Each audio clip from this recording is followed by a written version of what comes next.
45,000원일 수도 있어. 파마는 2,500원이고 25,000원이고 머리 자르는 게 막 7만 원 아니야?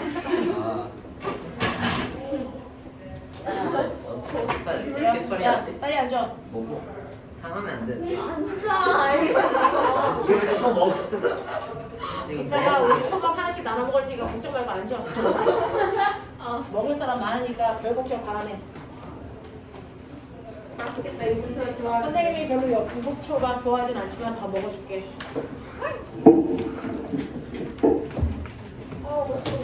와. 저희 오늘 뭐예요? 오늘 뭐 할 거 같니? 너하고 나하고 쎄쎄쎄 하겠니? 자, 닥치고요. 최근 기출문제. 자, 일단은 머리를 말게. 할 수 있는 걸 먼저 하죠. 자, 여러분들이 보고 싶은 거는 세종이죠. 세종 한성. 세종하고 한성은 항상 기출문제가 똑같아요. 똑같은 시험지를 보기 때문에. 그래서 세종 한성 기출문제.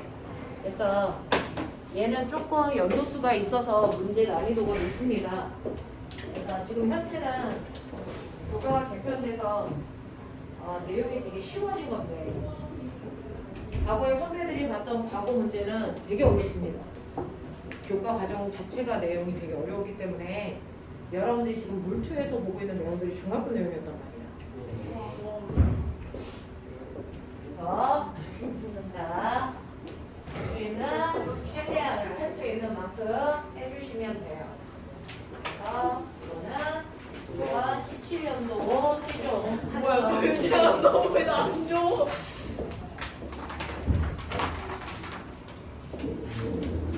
네, 시작하자.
하나는 뚫려 있는 거죠?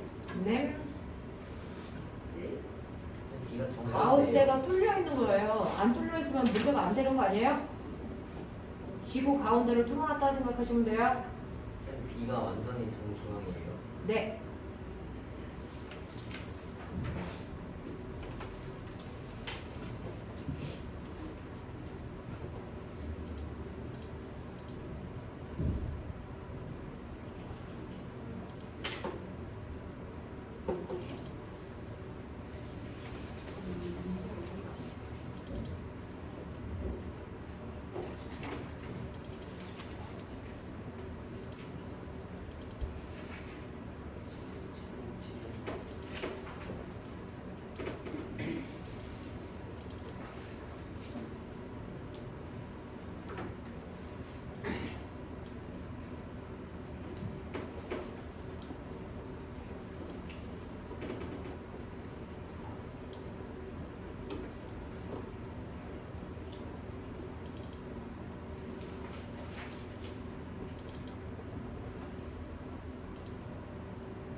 영빈아 이번 주에 쉬면 못해.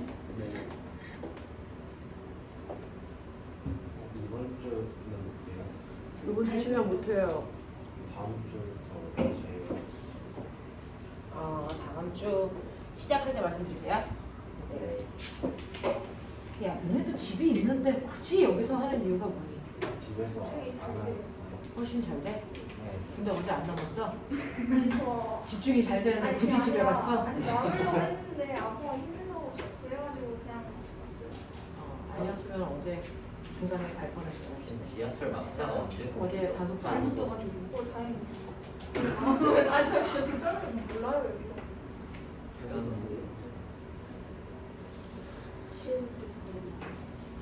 CMS에서 자꾸 이쪽으로 보내나 봐요. 우리 용빈이 공부한다는 소문을 듣고 용빈이 경쟁 상대가 자꾸 보내는 것 같은 느낌이에요. 자, 다 하셨습니까? 이거 왜 이렇게 오지? 말씀드렸잖아요. 근데 꼬맹아 답은 못 내려도요. 우리가 배운 내용에서 끌고 갈 수 있는 최대한을 해주고요.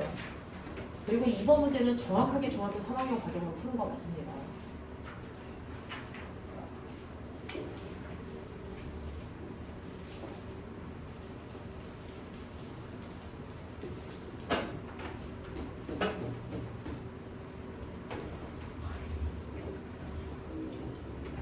발표예요. 응? 발표예요. 그러면은 승현이가 발표하도록 하죠. 저한테 왜 그러세요? 좋아해서요. 네. 야 그거 되게 좋은 거야. 너 되게 선생님이 여친분이 얼마나 어려운데. 그러니까 저 너무 관심을 많이 받아서 관심 갖고 있어요.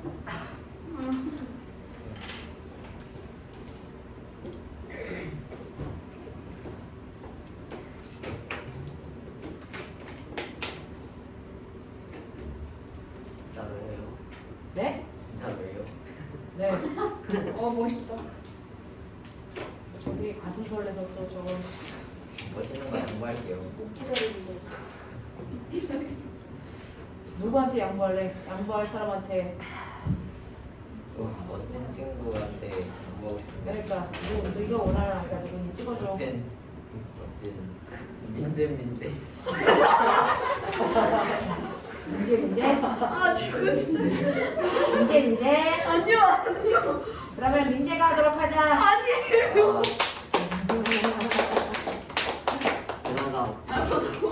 너무 양보를 하고 싶은데. 넌 안 돼. 양보 안 돼. 저 진짜 내 선물을 생각해요. 거절하는 거야? 거절할게. 선물로 주는 거를 진짜 선물 돌린다고. 나쁜 양. 나쁜 년 할래요.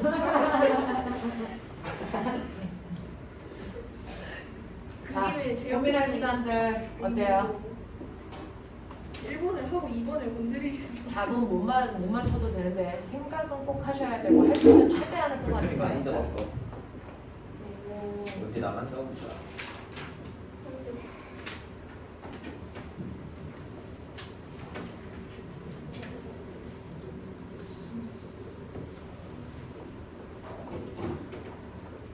여러분들이 이때 면접을 안 보길 다행이죠. 괜찮아요. 얼마나 어려운 걸 물어봤어. 오른쪽 목이 너무 아파요. 왼쪽으로 내려. 50개 너무 50개. 그거 나도 왔는데. 50개. 동갑이네. 나는 50 허리가 아파. 저 왼쪽 허리가 아파요.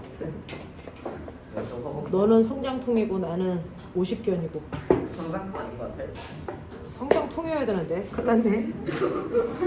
목이 길어지면 성장 좀 해야 되는데. 길이 되는 거지. 목 한쪽만 길어지면 이제 바이베트. 우와! 바이메탈 알았어 우리 아들. 훌륭했다. 그 정도면 돼. 하고 합격이야.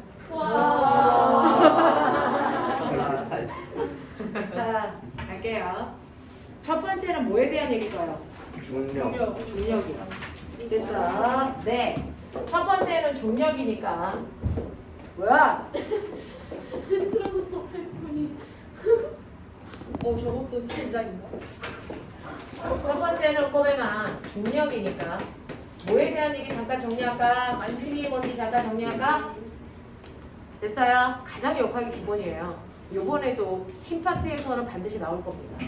그래서 그게 어떤 유형이든지 힘에 대한 얘기는 나올 겁니다. 자, 힘이라고 하는 거의 정의 여러분들 정확하게 알고가 있어요. 힘이라고 하는 건 바로 물체 모양 또는 운동 상태를 변화시키는 능력이다라고 하는 능력입니다. 능력. 그래서 이 모양이나 운동 상태를 변화시킬 수 있는 능력은 유일하게 뭐밖에 없다? 힘밖에 없습니다. 됐어? 그러니까 모양이 바뀌었거나 운동 상태가 바뀌었으면 힘을 줬다라는 반증입니다. 맞죠? 그 중에서 운동 상태가 뭡니까? 네, 빠방이요. 빠르기와 방향이 변하는 게 바로 힘 때문이다라고 했고요. 이러한 모양이 바뀌는 물체들이 있는데 그 모양이 바뀌는 정도로 우리는 힘의 크기를 측정할 수 있게 됐죠. 네. 그게 바로 뭡니까? 용수철 저울의 원리입니다. 그래서 용수철 저울의 원리는요. 외부에서 준 힘하고 변형된 길이 사이에 비례관계가 있다는 성질을 이용한 거고요. 정확하게 힘의 크기를 측정하려면 비례상수를 집어넣으면 되는데 이때 비례상수가 바로 뭐였다? 용수철 상수였다 라고 하는 것도 기억하고 계세요. 그죠? 자, 그 다음에 운동 상태를 변화시키는 것 또한 힘인데 그러면 힘을 어떻게 줘야 빠르기만 바뀔까? 힘을 어떻게 줘야만 방향만 바뀔까? 힘을 어떻게 줬기 때문에 다 바뀔까? 이거 판단할 수 있죠. 네. 그쵸? 그 중에서 운동 상태를 변화시킬 수 있는 방법에 대한 얘기예요. 운동 상태를 변화시킬 수 있는 방법. 운동 상태를 변화시키는데 빠르기만 바뀌게 하기 위해서는 어떻게 하면 된다? 나라는 방향으로. 물체가 운동하는 방향과 그쵸? 네. 힘의 방향이 뭐 하면 된다? 나란하면 된다. 100만 번째 얘기하고 있어요. 됐죠? 네, 나란하면 그 중에서 나란한 방향 중 같은 방향일 때는 빨라질 거고 반대 방향일 때는 느려지기만 할 겁니다. 자, 그 다음에 방향만 바꿀 수 있는 방법은 뭘까요? 운동 방향과 힘의 방향. 네, 운동 방향과 힘의 방향이 모이면 된다, 수직하면 된다. 대표적인 예가 뭐다? 등속 원운동이다 라고 하는 거고. 세 번째요, 운동 방향과 힘의 방향이 무슨 방향이면 비스듬한 방향이면 빠르기와 방향이 동시에 바뀔 거고 이거의 가장 대표적인 운동이 포물선 운동하고요. 진자 운동이 있었다 이런 얘기였어요. 맞죠? 네. 자, 그러면 이런 식으로 물체의 운동 상태를 변화시킬 수 있는 힘들, 그렇죠? 우리는 중학교 때 힘 6개 배웠는데 이러한 힘들을 뭐 할 수 있다? 우리는 분류할 수 있다. 그렇죠? 그러면 이러한 힘을 분류하는데요. 분류할 때 접촉한 상황에서만 작용하는 힘하고요. 접촉하지 않아도 작용하는 힘으로 나왔어요. 맞죠? 네. 네. 그 중에서 접촉해야만 작용하는 힘이 탄성력, 마찰력, 고력. 됐죠? 그 다음에 떨어져 있을 때도 작용하는 힘이 바로 중력이라고 하는 오늘의 주제입니다. 중력. 됐죠? 그 다음에 전기력과 뭐가 있다? 자기력이 있었다. 이런 거죠. 됐어? 그러면 중력의 원래 이름이 뭐니? 만유인력. 만유인력이에요. 만유인력은 어떤 상황에서 작용하는 겁니까? 무게가 있는 물체. 무게가 아니고 질량입니다. 그래서 질량을 가지고 있는 물체 사이에서 작용하는 힘을 우리가 만유인력이라고 하더라. 그래서 이렇게 두 물체의 질량이 있다고 치고 두 물체가 떨어져 있는 거리가 R이라고 치면 두 물체 사이에 질량을 가지고 있기 때문에 서로를 잡아당기는 만유인력이라는 힘이 작용할 건데 예를 들어 얘가 1kg고 얘가 10kg라고 칠게요. 누가 더 센 중력을 받아요? 둘 다 같은 힘을 받아요. 그렇죠. 그 이유가 뭐예요? 작용반작용. 작용반작용이기 때문이에요. 자, 그랬을 때 만유인력의 크기 구하는식 불러요. R제곱분의 뭐예요? GMM이 지구에서 작용하는 나의 뭐예요? 무게죠. 그래서 그렇기 때문에 여러분들이 보시는 것처럼 지구에서의 중력과 속도를 결정하는 게 바로 뭐다? R제곱분의 G입니다. 그래서 R이 바로 뭡니까? 지구 반지름. 네, 지구에 그래서 반지 이름이 바로 R이고요. 그래서 여기에 내가 서 있어도 사실은 나는 코딱지만큼밖에 안 되기 때문에 그래서 지구의 반지 이름을 우리가 R로 집어넣는다. 그리고 M이라고 하는 건 만유인력 구할 때 쓰는 상수값이야. 알겠어? H가. 그 다음에 라지 M이 뭐니? 지구의 질량이야. 그래서 요 세 가지 가지고 우리가 중력과 속도를 구했을 때 그 값이 얼마 나온다? 9.8이 대략 나오는 것 뿐이지. 됐어. 어디나 중력 가속도 값이 다 똑같을 수는 없어. 왜? 높이가 다 달라요. 뭡니까? 지구는 타원체이기 때문에 반지름이 위치에 따라 다 다르죠? 어느 쪽에 반지름이 커? 적도 쪽에 반지름이 커. 알겠어? 네. 이렇게 되기 때문에 대기권의 두께도 적도 쪽이 더 커. 맞아요. 극쪽은 대기권의 두께가 얇습니다. 알겠습니까? 네. 이렇게 됩니다. 알겠지? 지구가 빠른 속도로 뭐합니까? 자전하니까 공기가 옆으로 퍼진 거야. 그래서 극쪽의 대기권의 두께는 얇습니다. 적도 쪽이 두껍습니다. 알겠습니까? 이렇게 됩니다. 자, 그러면 이러한 중력이라는 걸 받고 있는 얘 밑에 이렇게 터널을 뚫어 놓은 그림이야. 이해해? 네. 그걸 옆으로 뚫어놔도 이 사람 입장에서는 아래 방향으로 뚫어 놓은 거야. 어디에 뚫어도 똑같아. 그래서 지구가 이렇게 있는데 거기에서 우리는 그냥 느끼려고요. 이렇게 뚫어볼게요. 이렇게 뚫어져 있어. 자, 이렇게 지구가 가운데가 뻥 뚫어져 있다고 치자. 그러면 여기에서 내가 공을 놓으면 공은 어떻게 될까? 라고 하는 거예요. 됐죠? 아래로 떨어지겠죠? 왜요? 중력 때문이에요. 됐어? 그러면 이렇게 아래로 갈수록 중력의 크기가 뭐해질까? 약해져요. 약해집니다. 반지름이 작아지는데 왜요? 라고 하면 지구에 얘가 여기 있을 때는 지구 질량은 이만큼이죠. 네. 근데 얘가 여기에 오면 자기보다 아래에 있는 요만큼이 지구 질량이야. 무슨 말인지 알겠어? 그래서 지구 질량이 작아지기 때문에 만유 인력의 크기는 중심으로 갈수록 점점 뭐해지니? 작아져요. 자, 그랬다가 정확하게 가운데 오면 만유 인력 값이 얼마일까? 0입니다. 됐어? 만유 인력 값이 0이 됩니다. 됐죠? 네. 그래서 안으로 갈수록 중력은 작아져요. 그래서 중심에 왔을 때 중력 값이 얼마입니까? 0이고요. 그 중심에서 반대쪽으로 가면 만유 인력인 중력의 크기가 뭐해집니까? 다시 커져요. 알겠습니까? 네. 그러면 중심에서 힘의 크기가 작아지고 양쪽에서 컸던 게 뭐 있을까? 진자 운동이 그렇습니다. 진자 운동에서요. 끊임없이 진자가 왔다리 갔다리 할 수 있는 이유는 그래서 진자를 중심 방향으로 잡아당기는 힘이 작용하기 때문이야. 이거를 이름 몰라도 되는데 복원력이라고 부르단 말이야. 그래서 그 복원력은요. 중심으로부터 떨어져 있는 각도가 커질수록 복원력이 뭐해진다? 커진다. 그러면 중심에 왔을 때 복원력 얼마다? 0이다. 그래서 이 중심에서 멈추고 싶은데 너무 빠른 속도로 오기 때문에 멈출 수 있니 없니? 없어요. 관성 때문에 훅 지나가는 거예요. 됐어? 그래서 관성 때문에 훅 지나가서 일로 갔는데 복원력이 다시 일로 작용하니까 운동 방향과 힘의 방향 반대죠? 그래서 속도가 뭐해지는 거야?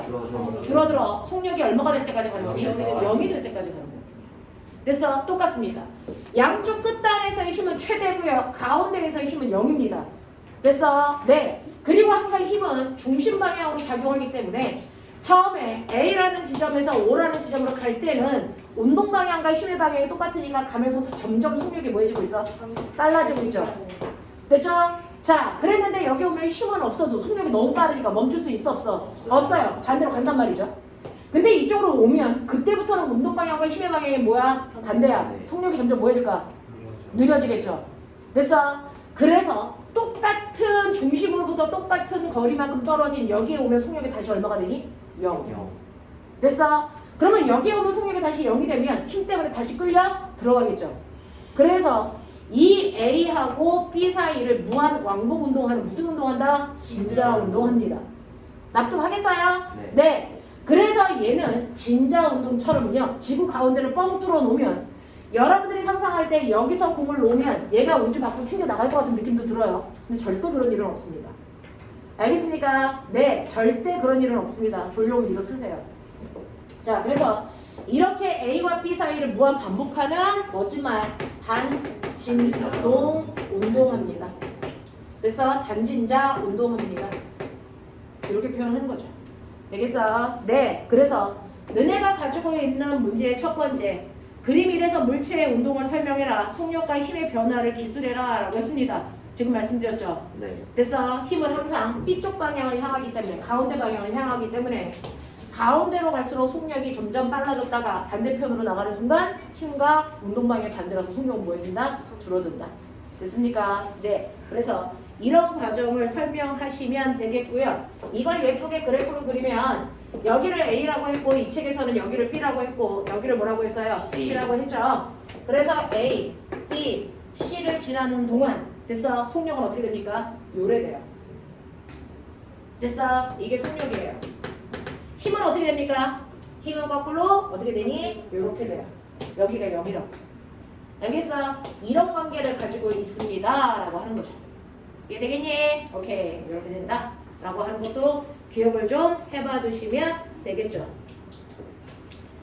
자, 그 다음에 두 번째 A, B, C 위치에서 힘의 방향을 표시해 보세요 라고 했으니까 A에서는 중심 방향, C에서도 중심 방향, B에서는 힘이 없어요. 이렇게 표시하시면 돼요. 근데 없을 땐 뭐라고 표시? 그냥 0.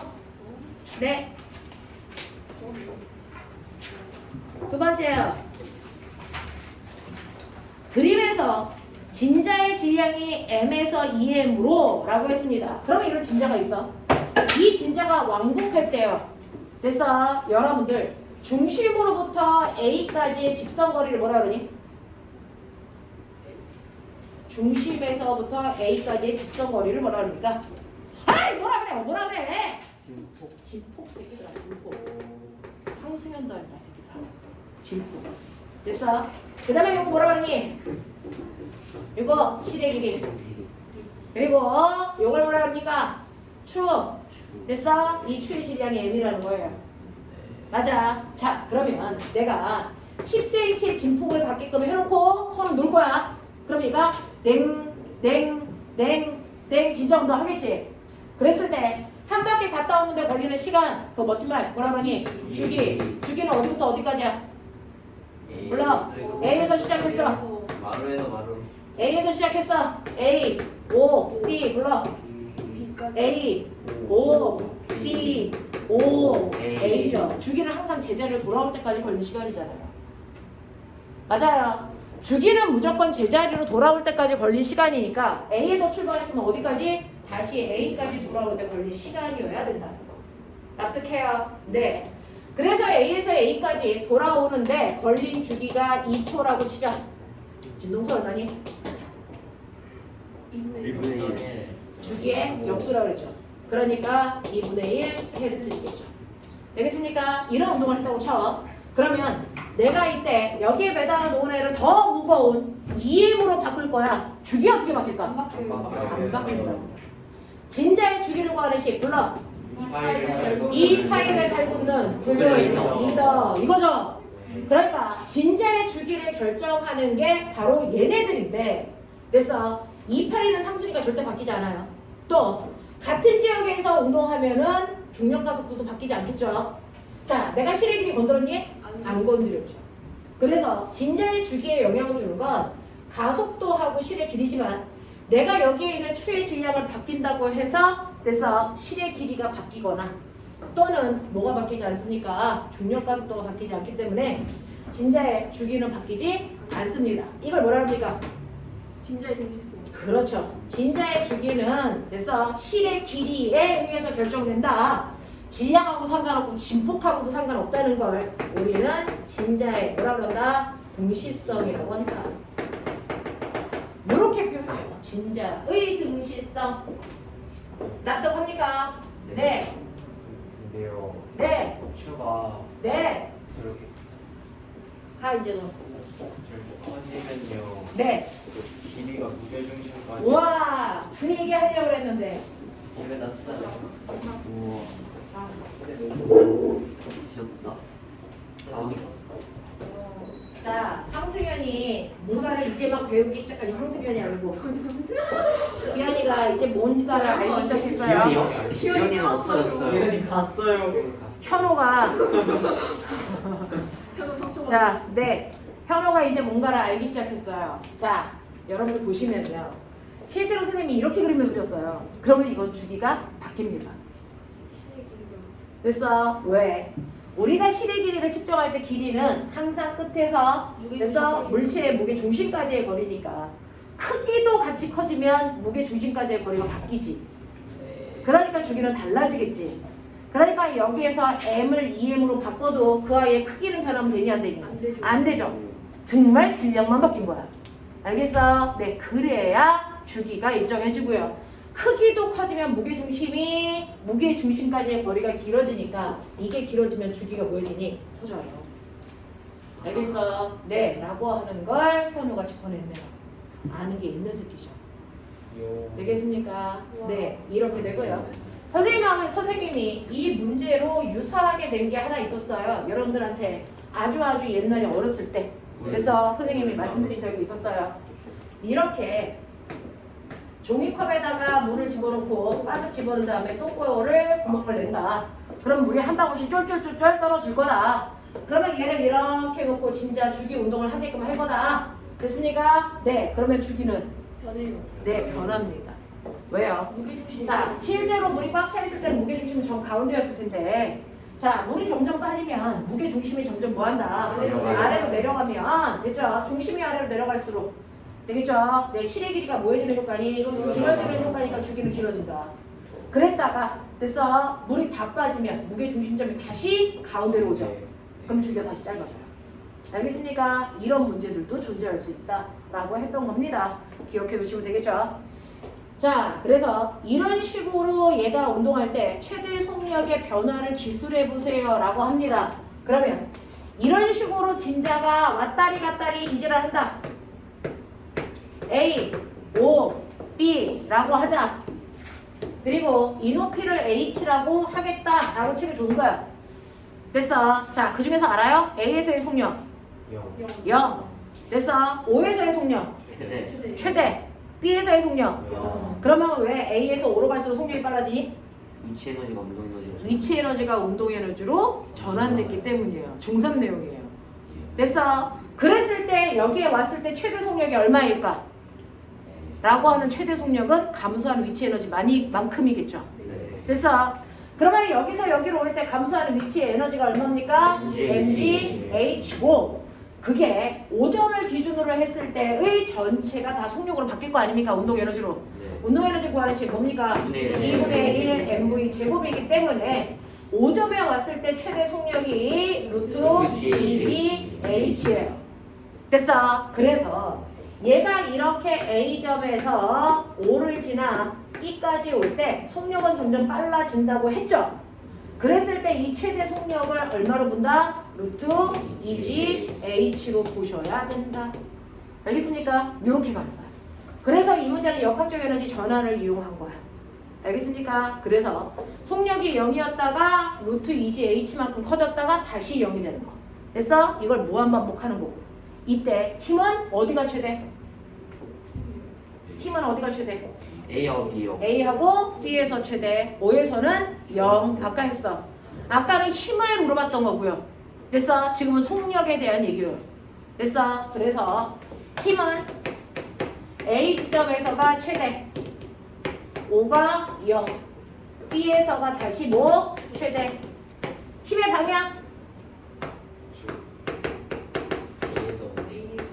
O를 향하는 방향. 알겠습니까? 네. 속력 A에서 0, O에서 최대. 그렇다면 꼬맹아 힘하고 속력은 최대인 지점에 거꾸로네. 알겠습니까? 네. 이렇게 되는 거. 납득해? 네. 그리고 너네 지금이 10월달인데 누가 난방을 틀어? 파워 냉방이지? 가을인데요. 아직 10월달이면 한여름이지? 그거 쌤이 옷을 벗으면 되잖아. 너네가 난방을 트니까 우리 딸내미가 졸잖아. 내 친구 캐리비안 너 말이야. 졸고 있었잖아. 알겠습니까? 여기까지 이해해요? 네. 되겠어? 이해돼요? 네, 시험지는 거기 책상 위에 올려놨습니다. 되겠죠? 네, 질문. A와 B에서 최대의 이유는요, 아까 말씀드렸죠? 자, 가운데 왔을 때는요, 중력이랑요, 실이 잡아당기는 장력의 크기가 똑같은 상태, 합력이 0인 상태였어.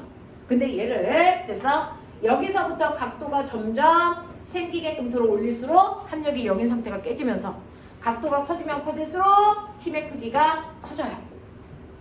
됐어? 네. 그래서 나중에 이제 학교 가보시면 알겠지만 어떤 위치에서 요각도를 세타라고 했을 때 여기서 합력의 크기가 mg 뭡니까? 탄젠트 세타 값이 나와요. 됐어? 네. 또는 mg 사인 세타 값이 나와요.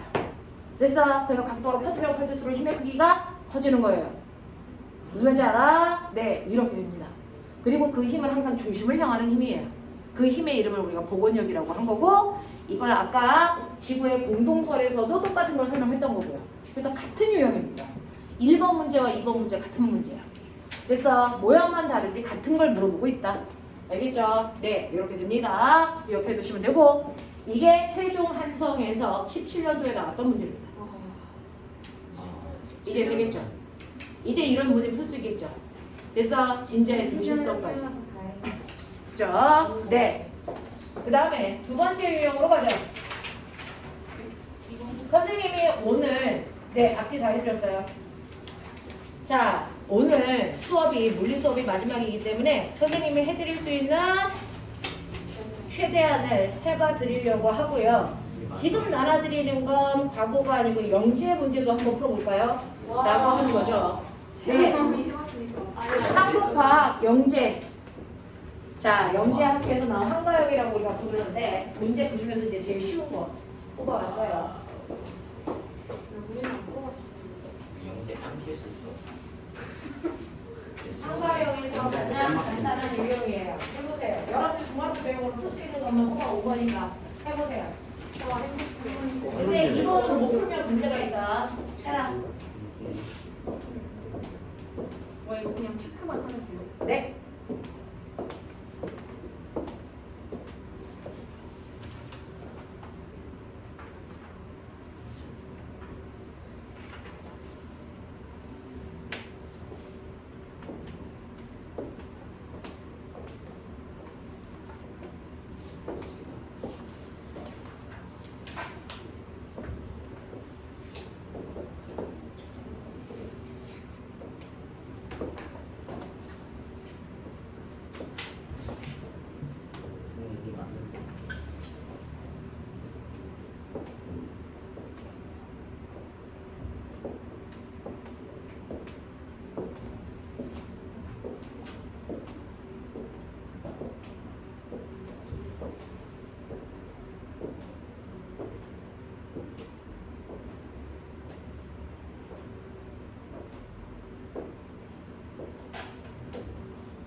자, 어려운 문제는 아니에요.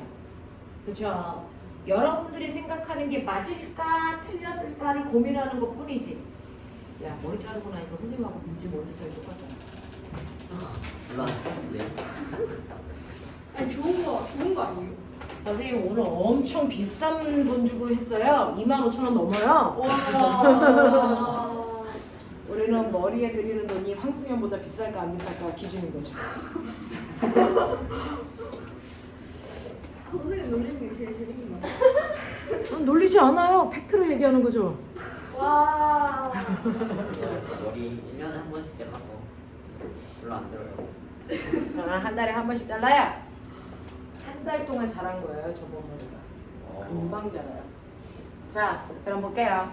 자, 이제 여러분들이 하셔야 되는 두 번째는 영재 학교에서 낸 기출 문제인데 그 중에서 한가임에서 낸 문제가 중학교 내용으로 간단하게 여러분들이 생각해서 풀 수 있고 풀어야 되는 문제라서 보여드린 거예요. 자, 보시면 철민이가 크기가 같은 돌 A, B, C를 절벽 끝에서 던집니다 라고 했습니다.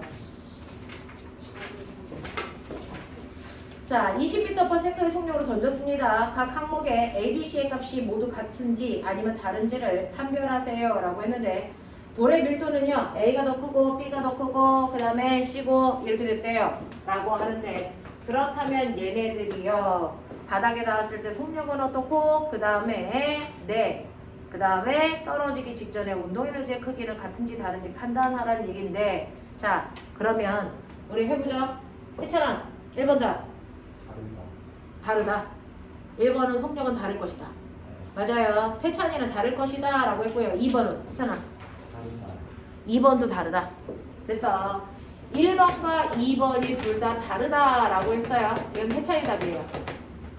진영아 네 답은? 둘 다 다르다. 진영이 답도 이렇대요. 예림아 둘 다 다르다. 됐어. 현호 같다 다르다가 현호 답이래요. 됐어? 승현 둘 다 다르다. 민재 같다 됐어? 용비 다르다. 둘 다 다르다. 만만치 않네. 만만치 않죠? 갔다가 예상했던 게 그게 답인 거 아니야? 아니 답인 거 같아. 혼자 맞아? 답이 한 명이에요. 아 편한가 보다. 인제네. 왠지 위로 떠는 거 아래로 돼. 와. 하나는 현호 답이 맞아. 우리 잘 맞췄어요. 이거는 진행이 하나는 이렇게 문제잖아요. 이거랑 너무 맞췄잖아. 자 볼게요. 호명아 어떤 애는 이렇게 던져요. 20m/s의 속력으로 약간 비스듬하게 그릴까요?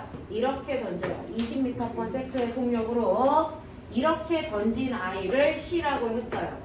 그리고 이렇게 던져요. 이거 A라고 했고 이렇게 던져요. B라고 했습니다.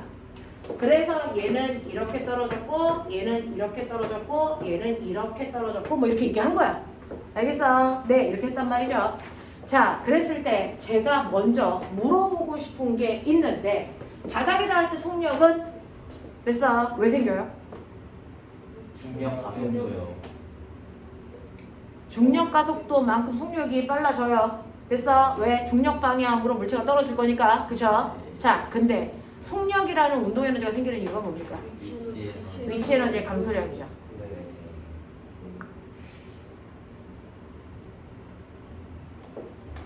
바닥에 닿을 때 속력의 크기가 위치 에너지 감소량이거든요.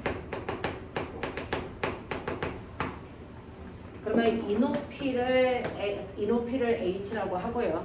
여기에서 밀도가 제일 큰 거. 자, 질량은 어떻게 구해요? 밀도 곱하기 부피죠. 근데 얘네들의 크기는 다 뭐하다고요? 똑같다고요. 그럼 밀도의 크기가 질량의 크기겠죠. 네. 납득해요? 그러면 질량의 크기는 누가 제일 큰 거예요?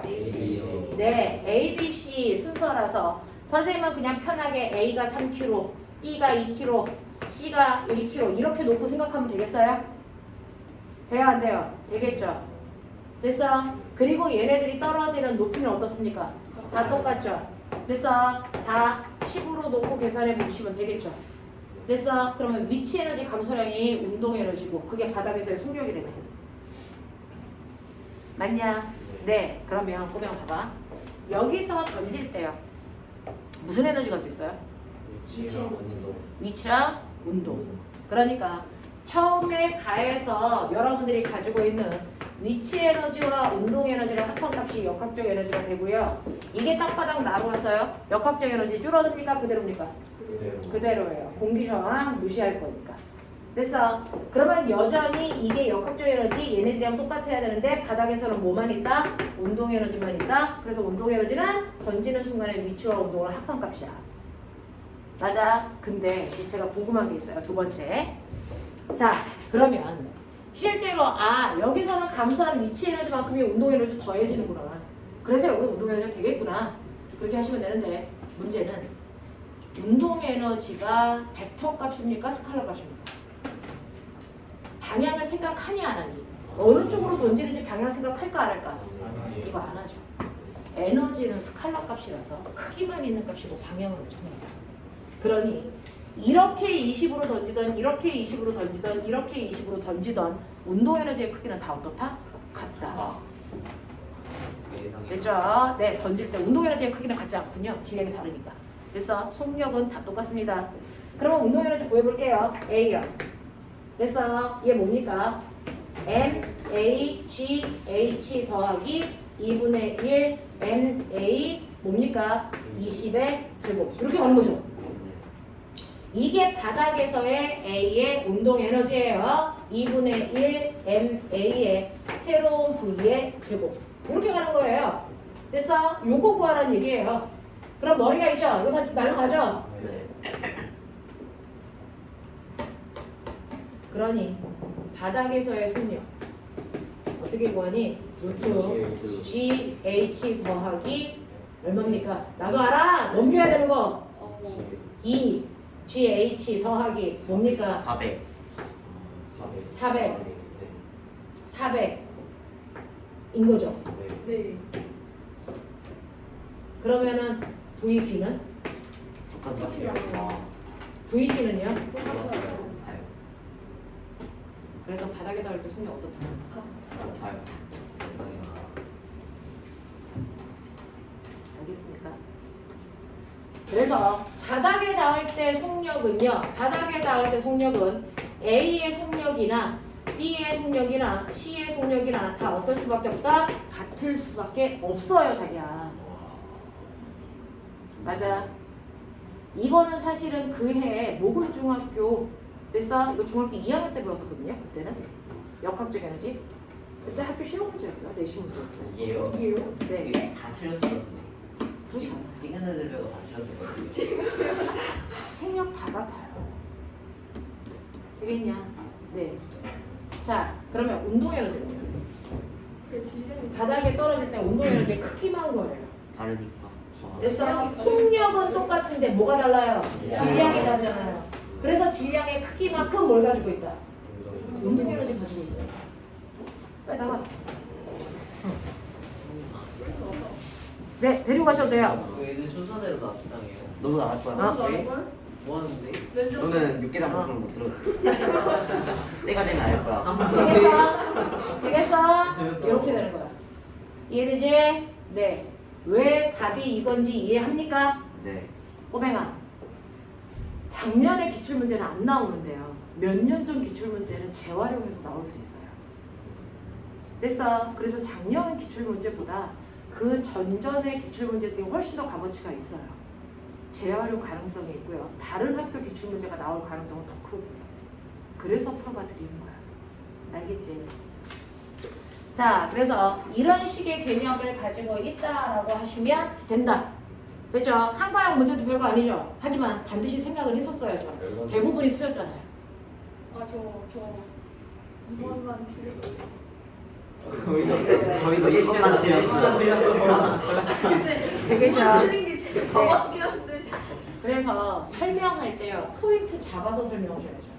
운동 에너지는 속력과 그 질량에 의해 결정되는 거예요. 속력은 같아도 질량이 다르기 때문에 운동 에너지 크기는 질량이 큰 애가 제일 커요. 됐어. 하지만 속력이라는 건 됐어. 루트 2j h 더하기 처음 속력이 제곱이거든요. 이 모든 것들이 다 똑같기 때문에 됐어. 그리고 질량하고 무관하기 때문에 다 똑같다. 알겠습니까? 이렇게 깔끔하게 정리해라. 납득하니? 되겠어? 네, 승현아 갔다 와. 옆에 강의실에 과학 오늘 몇 점? 그래서 네, 줌으로 안 하고 그냥 온라인 오프라인으로 하는 거니까 옆 강의실로 가시면 돼요.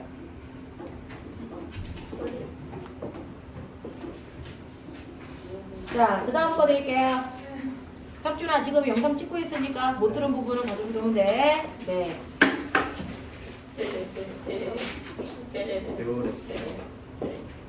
자, 이거는 울산과고 문제인데요. 그죠? 작년 문제예요.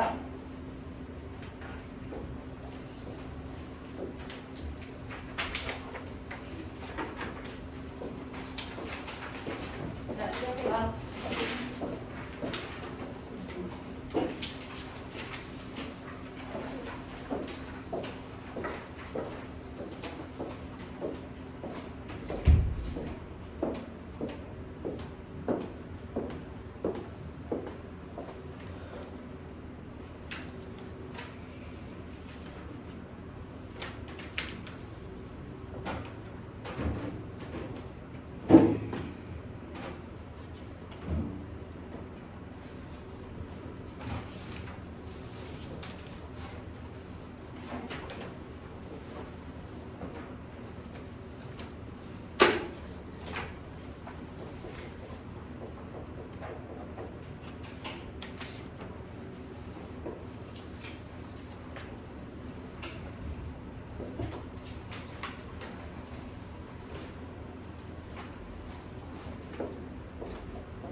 자, 이제는 좀 해볼 만한 문제들이야.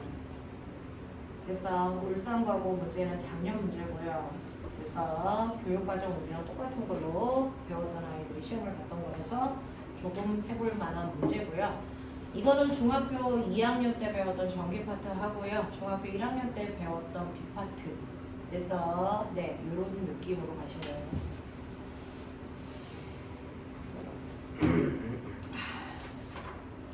시간 모자라면 얘기해. 시간이 모자라서 못 푼 사람 그렇진 않아요. 됐죠? 시간은 충분히 쓰니까. 네. 자, 다음은 광원에서 세 가지 광원의 세기와 거리에 따른 빛의 양을 측정한 겁니다. 라고 하면 빛의 밝기 측정한 거예요.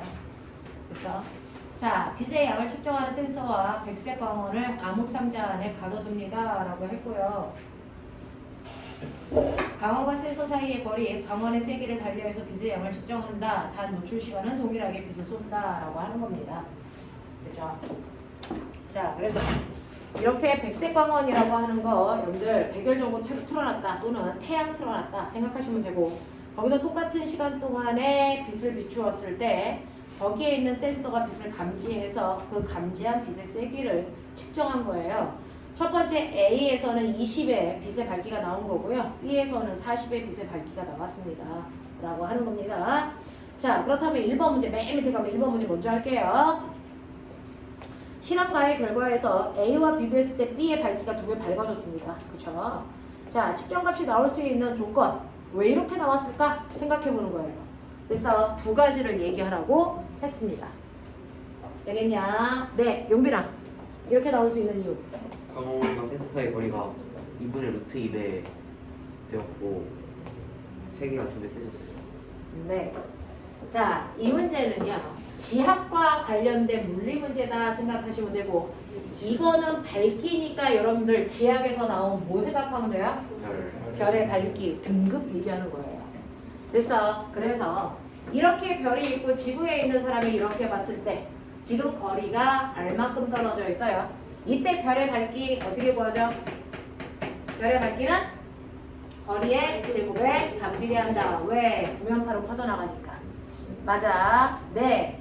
그러면 밝기를 2배 밝게 하려면 됐죠? 별이 훨씬 더 가까이 오면 되겠죠? 네. 됐어. 네. 근데 제곱에 비례하는 거니까 2배 밝아지려면 거리는 어떻게 돼야 됩니까? 루트 2분의 1로 거리를 뭐 하면 돼요? 줄이면 돼요. 됐어. 그러면 이거를 제곱해서 역수하시면 몇 배 밝아져요? 2배 밝아져요. 맞죠? 그래서 이 광원 장치와 센서 사이의 거리를 루트 2분의 1배 줄이시면 된다. 이렇게 가는 거. 됐죠? 요거 해결할 수 있는지 보는 거죠. 그래서 이건 지학과 물리가 연결된 문제고요. 두 번째는요. 그냥 밝기 2배로 할 수 있는 방법은 됐죠? 광원 장치에서 빛의 밝기를 몇 배? 2배 크게 하시면 돼요. 라고 하는 겁니다. 자, 그래서 거리 변화하는 것과 실제로 광원 장치에서 밝기 변화시키는 방법 됐죠? 요거 생각할 수 있으면 된다. 이거 가지고 별의 등급까지도 머릿속에 넣어라. 그럼 별의 밝기를 나타내는 등급에 몇 가지 종류가 있니? 2가지. 2가지가 있죠. 불러요. 절대 네, 절대 등급하고요. 거기 네, 겉보기 등급하고요. 겉보기 등급을 다른 말로 뭐라 그래요? 네, 실시 등급 이렇게 얘기하죠. 자, 겉보기 등급은 인간의 맨눈으로 본 거고요. 됐어? 네. 절대 등급은 모든 별을 같은 거리에 놓고 밝기를 비교한 거죠? 네. 얼마? 18세 18세기 몇 광년? 32.6광년. 32.6 미친년 이렇게 되는 거죠. 미치는. 광년이죠.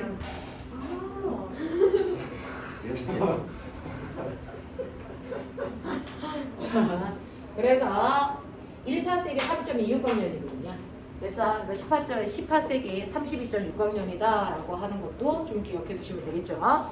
그래서 모든 별은 그 별이 어디에 있든지 상관없이 항상 18세기 거리에 놓고 밝기를 비교한 게 절대 등급이고요. 그러니까 절대 등급은 별이 이 위치에 있던 절대 등급은 어떻게 해야 된다? 같아. 어디 있든 상관없이 다시 18세기가 떠는 거니까. 됐어? 그래서 절대 등급은 절대로 바뀌지 않는 별의 진짜 밝기야. 됐어? 네. 겉보기 등급은 거리에 따라 밝기가 달라질 거야. 무슨 말인지 알겠니? 그 중에서요 별의 밝기 겉보기 등급을 처음으로 만든 사람이 누구야? 히파르코스. 아저씨 이름이 좀 그래. 히파르코스야. 그 히파르코스라고 하는 사람이 겉보기 등급을 처음으로 만들었을 때요 우리 눈에 볼 때 가장 밝아 보이는 별을 몇 등급? 1등급 됐습니까? 가장 어두워 보이는 별을 6등급으로 나서 한 등급 사이의 밝기 차이가 얼마? 2.5배니까 1등급부터 6등급까지는 몇 등급 차이야? 100배. 2.5에 5등급 차이죠? 그러니까 몇 배 밝기 차이? 100배 밝기 차이가 나요. 뭐 이렇게 얘기했던 거잖아요. 그러면서 이러한 겉보기 등급과 절대 등급을 통해서 알 수 있는 또 다른 거는요. 거리. 네, 맞아요. 별이 지구로부터 얼마나 멀리 떨어져 있니? 라고 하는 거리를 나타내는 지수를 써요. 어떻게 구하죠? 이거 겉절이 하는 거죠. 겉절이. 네. 됐어? 겉보기 등급에서 절대 등급 빼는 겉절이 하시는 거예요. 됐어? 그랬을 때 겉보기 등급에서 절대 등급을 만약에 뺐는데 3 빼기 5 이렇게 해서 마이너스 2가 나올 수도 있고요. 그래서 네, 5 빼기 2 이래서 얼마가 나올 수도 있니? 3이 나올 수도 있고요. 2 빼기 2 이래서 얼마 나올 수도 있어? 0 나올 수도 있는데 이때 0이라는 숫자가 나온 건 의미가 뭐야? 18세기 있다. 18세기 그 물체가 실제로 있다라는 거고요. 그래서 0보다 큰 양수값이 나오면 뭐야? 18색보다 어디에 있다? 먼 곳에 있다는 거고요. 음수값이 나오면 18색보다 가까이 있다는 거야. 그래서 겉절이 합값이 마이너스 2인 애도 있고 마이너스 3인 애도 있죠? 네. 마이너스 2와 마이너스 3의 차이는 뭐야? 마이너스 3, 숫자가 작으면 작을수록 훨씬 더 가까이 있다 이런 뜻이에요. 되겠습니까? 네, 그래서 실제로 거리를 표현하는 지수고 이걸 로그 값으로 표현한 게 실제 거리예요. 알겠습니까? 네, 이런 식으로 되어 있다. 자, 그래서 거리 지수는 좀 멀리 떨어져 있는 별들의 거리를 확인할 수 있다면 가까이 있는 별들의 거리를 확인하는 방법은 연주시차. 연주시차가 뭐예요? 태양을 중심으로 지구가 6개월간 6개월 동안 공전하면서 같은 별을 봤을 때 그 별이 움직인 것처럼 보이는 각도의 얼마가? 절반가. 이게 뭐다? 연주시차다. 그 연주시차를 역수한 값이 바로 떨어져 있는 별까지의 거리 팥색이더라. 알겠습니까? 그러니까 연주시차와 거리는 반비례 관계가 있어요. 가까이 있는 별일수록 연주시차 크게 나타나요. 멀리 있는 별일수록 연주시차는 작아져요. 그러면 작아지니까 각도를 잴 수 없는 각도가 생기겠죠. 얼마? 0.01초까지만 재요. 그거보다 작은 각도 못 재요. 그러니까 별까지의 거리 몇 파세까지만 우린 연주시차로 할 수 있다. 100파세까지의 별만 연주시차로 측정할 수 있고요. 이거보다 먼 곳에 있는 별은 거리 지수로 측정합니다. 라고 하는 거를 선생님이 출석면허 할 때도 몇 번 물어본 적이 있었어요. 되겠죠? 이런 것들까지 하나가 문제가 나오면 꼬리에 꼬리를 물고 쭉 가.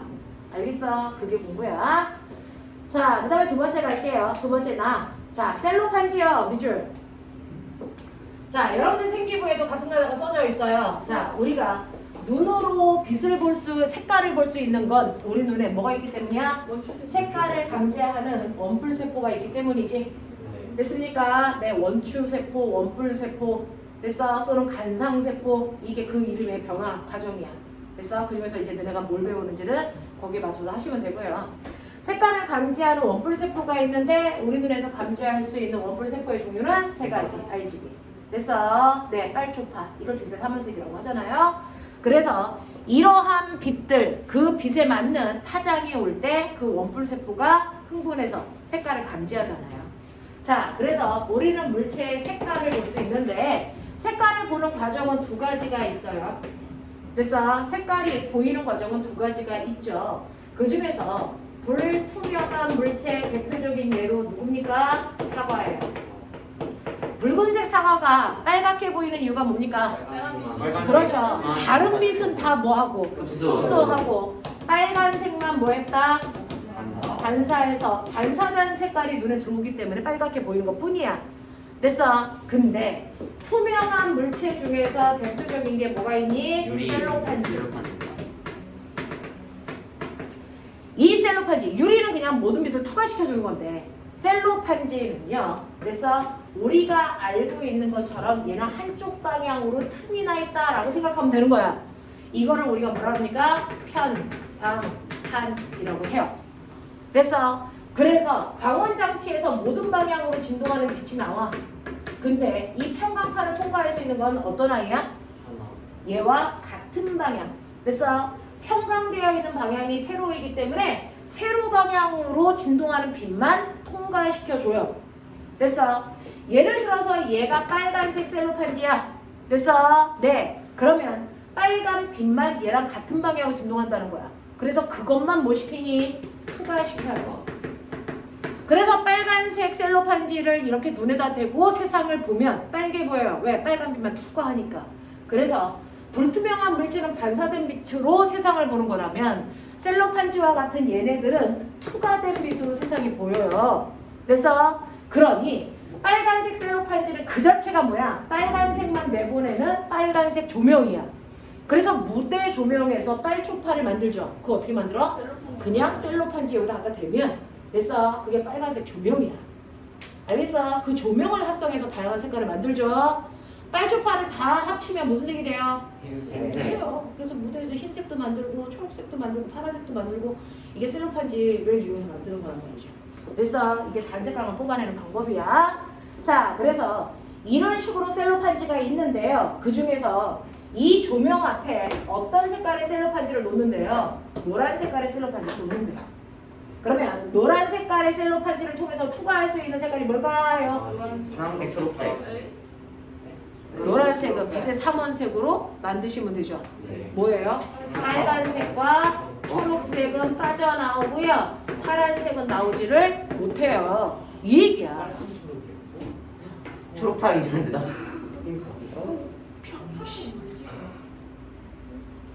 이렇게 모이면 노란색, 이렇게 모이면 청록색, 이렇게 모으면 자홍색. 자주색. 그래서 자홍색이라고 하는 자주색이에요. 알겠어요? 뭐 이렇습니다. 자, 그래서 노란색 셀로판지를 놨기 때문에 빨간과 초록이 동시에 나와. 그러면 여기 앞에다가 빨간색 셀로판지를 놓으면 어떻게 되니? 빨간색이 투과해서 그냥 가겠죠. 그래서 초록색 셀로판지를 놓으면 어떻게 되니? 초록색이 가겠죠. 파란색 셀로판지를 놓으면 어떻게 되니? 네, 파란색이 가야 되는데 파란색이 있어 없어? 없죠. 그러니까 거의 빛이 안 나오겠죠. 그렇다면 여기서 파란색 셀로판지가 누굴까요? 누굴까요? 디귿이죠. 거의 빛이 안 나왔잖아요.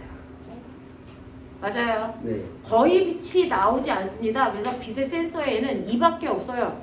그래서 나머지는 40, 41인데 알겠어? 그 40과 41은 누가 빨간색이고 누가 초록색인지 알 수는 없어요. 됐죠? 네. 하지만 기역과 니은은 적어도 뭡니까? 빨간색 아니면 초록색이어야 된다라는 겁니다. 됐죠? 가장 적게 나온 빛이 바로 누굴 거다? 파란색일 거다. 알겠습니까? 이렇게 갈 거예요. 그래서 파란색 셀로판지일 거라고 생각하는 건 디귿입니다. 왜? 빛이 거의 나오지 않으니까. 노란색 셀로판지는 주로 빨간색과 초록색이 나오니까.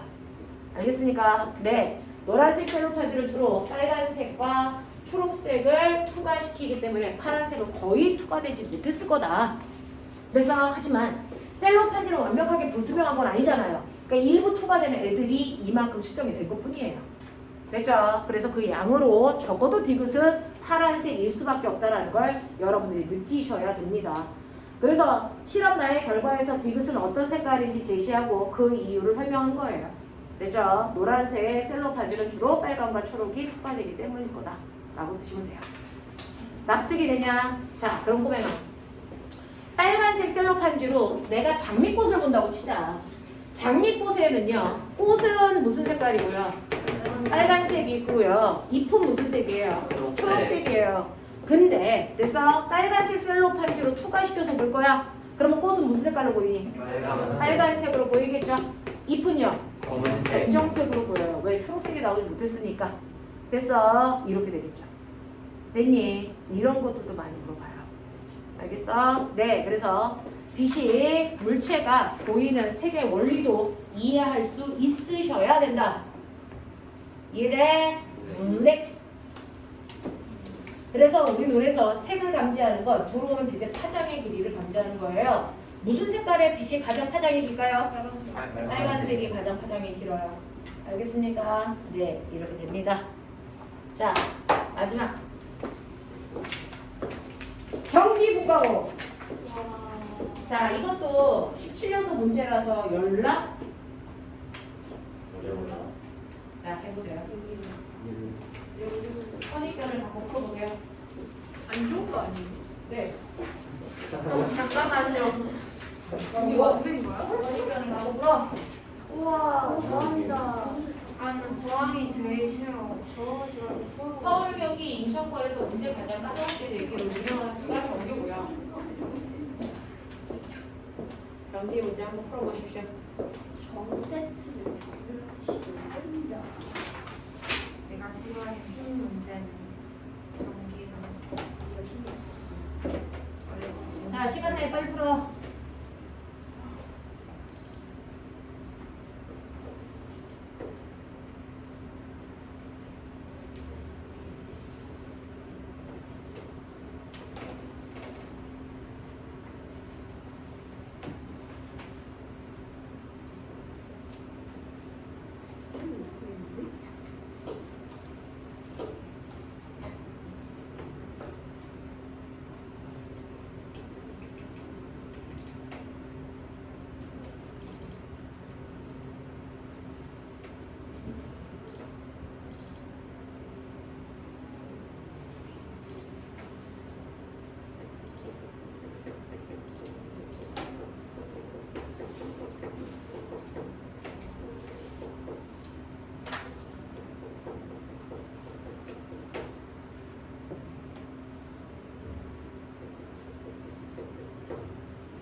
승현이 지금 과학하고 오는 거지? 네. 조금 이따 수업하고. 왜 맞아요? 말을 안 해줘. 지금 했잖아. 전화하는 줄 몰라서 애들이 하나씩 같이 했던 거. 애들이 하나씩 없어지는데. 납치당할 때 알아봤었어야지. 그렇지. 약간 찐따스럽네. 네? 인신공격. 맞아. 원래 선생님의 사랑을 받는 거면 이 정도 건강하죠. 그럼 사랑이 쉬워? 어렵네요. 심오한 사람.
미안, 수학에 가.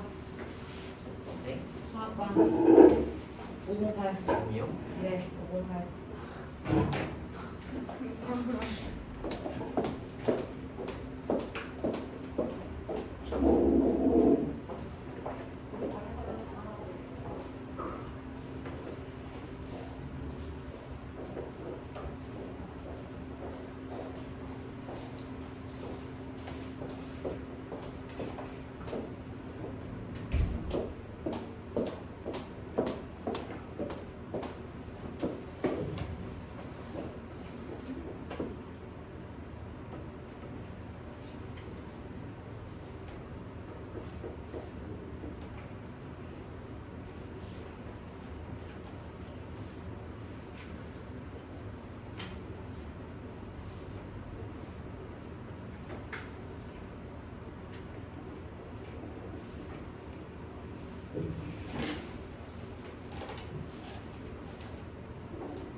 마무리해보세요.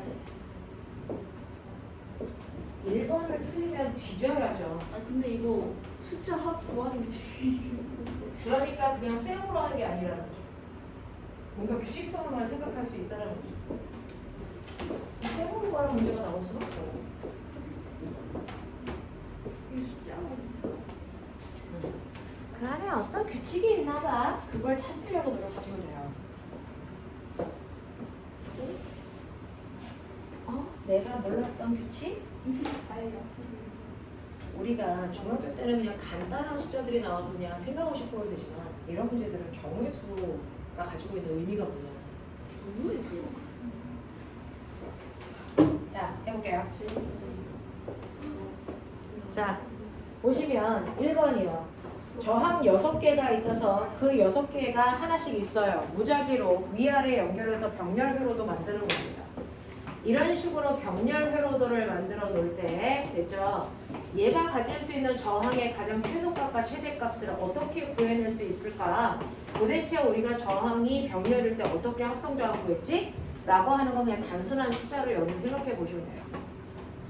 되겠냐? 첫 번째 저항이 여러분들 얼마로 할까요? R1 얼마? 3호.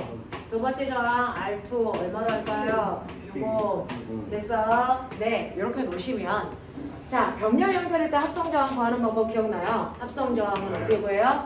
낱낱의 저항을 역수해서 더함값을 다시 뭐했다? 역수했다. 이걸 한번 풀어볼까요? 이거 정리하면 어떻게 돼요?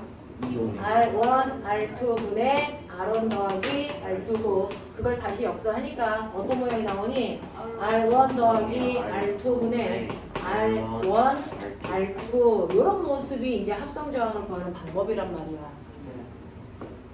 됐어. 그러면서 보면아 얘 저항이 그래서 얼마일까? 3분의 1의 역수 6분의 1 됐어? 그럼 이게 얼마야? 6분의 3이고 그거 다시 역수하면 얼마 나오니? 2 나오는데 여기까지 누구나 다 할 수 있잖아. 그럼 여기 생각을 더 해봐. 아, 합성저항을 구하면 이거는 저항이 뭐해지는 효과? 굵어지는 효과였지? 그쵸? 저항의 크기를 결정하는 인자.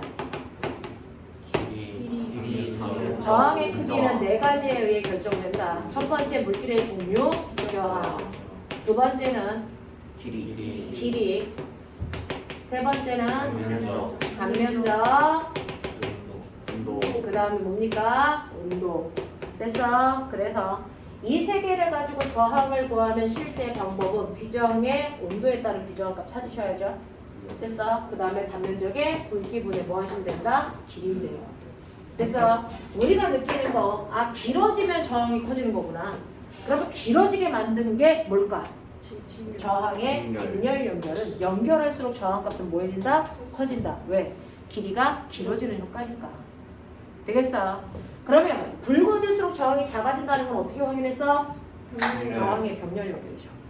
이렇게 저항을 병렬로 연결하면 두 개의 저항이 밑으로 이렇게 붙기 때문에 단면적의 두께가 뭐해지는 효과? 두꺼워지는 효과이기 때문에 저항이 작아져. 그래서 봐봐. 하나가 얼마였어? 3. 하나가 얼마였어? 6. 근데 합성이 얼마야? 2야. 와 저거 두 배죠. 근데 이때 뭐냐면요. 합성저항 2가 작아진 건 맞죠? 누구보다 작았니? 제일 작은 저항. 제일 작은 애보다 작아져. 그러면 최소값을 구하려면 제일 작은 이 중에서 그래서 어느 줄이든지 얘네들로 만들 수 있는 가장 작은 저항을 만들어버리면 돼. 그게 최소값이야. 납득이 돼? 그러면 가장 작은 줄을 만들려면 여기가 얼마? 1호, 2호, 3이어야지. 그러면 적어도 6호보다 작아질 거야. 됐어? 그럼 나머지는 얼마니 이거? 4, 6, 10이니? 그러면 해보자. 저 위줄 다 더하면 얼마 나오니? 6곱 나와. 밑에 줄 다 더하면 얼마 나오니? 22 나와. 이거 합성저항 구하라는 거니까 구하면 되겠지. 논리적으로 생각하니까 경우의 수가 줄잖아. 졸려면 일어서. 자, 그러면 이거 6이니까요. 얼마예요? 6분의 1 더하기 22분의 1. 그거 다시 역수해요. 됐어? 이걸 풀어서 하면 요 값이 나오면 돼요. 됐죠? 자, 그러면 곱하면 6 곱하기 22 얼마? 132분의 더해 얼마? 그냥 28. 66으로 최소 분배하면 되지. 알아서 해. 맞아요? 그래서 아, 이렇게 나와야 되는 거구나. 28분의 132구나. 됐죠? 자, 그럼 얼마 나옵니까? 14분의 얼마? 60. 66. 6. 그래서 7분의 33. 7분의 얼마? 33. 이렇게 나오네요. 알겠어? 제일 작은 저항이 이거 일수 밖에 없어요. 그러지 않고서는 이거 6개 가지고 다 돌려본다고? 미친 거 아니야? 무슨 말인지 알죠? 이렇게 생각의 핵심이 있단 말이야. 되겠어? 그럼 최대값은 어떻게 나올까? 어때야 최대값이 나올까? 이게 이 둘의 차이가 뭐 할수록? 최소인데 가장 작다는 얘기는 위아래가 어떠면 되겠니? 왜 비슷하지? 이 값이 같아지면 되는 거 아니야? 근데 같은 수가 같을 왜 수가 없어요. 그래. 그러면은 같은 수는 없으면은 어떻게 하면 돼요? 14, 15. 가장 유사하게 만들려면 여기 조합이 뭐예요? 1, 1, 2, 2, 12, 4, 6, 3. 3 이렇게 하면 요거 얼마? 15, 요거 얼마? 13 이렇게 해서 차가 제일 적게끔 만들면 되겠죠.